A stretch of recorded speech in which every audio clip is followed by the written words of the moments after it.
Time 9 అయింది. ఈ బండి ఓడికి ఆకలి వేస్తుందంట. బోండాలు అయిపోతాయని చెప్పి అవి రోడ్లు ప్యాడ్ వచ్చినా సరే తొండలు అడ్డం వచ్చినా సరే తొక్కించుకుంటూ వెళ్ళిపోతున్నాడు. ఇప్పుడు ఆడ టిఫిన్ ఉంటావో లేదో సందేహంలో టెన్షన్ పడిపోతున్నాడు. చూసారా మొహం ఎట్టా పోయిందో నల్లంగా. ఇప్పుడు ఆడ బోండాలు ఉంటే ఉన్నట్టు, లేదంటే డబ్బర్ నిండా సద్యానం తినేస్తాడు కన్ఫామ్గా. చూద్దాం. ఇప్పుడు దగ్గరికి వచ్చేసాం, టిఫిన్ అంగడి దగ్గరికి వచ్చేసాం. ఇప్పుడు ఆడ టిఫిన్ అడిగాడు, ఆడ చూస్తే టిఫిన్ లేదని చెప్పారు. దాబర్లు గబర్లు అన్నీ ఖాళీ చేస్తున్నారు వాళ్ళు టిఫిన్ అంగడి వాళ్ళు.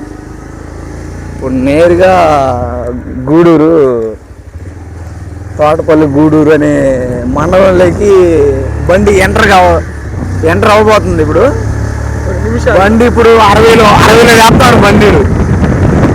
ఇప్పుడు ఆ టిఫిన్ లేకపోతే అబ్బాయికి సర్ది కూడా ఎక్కింది.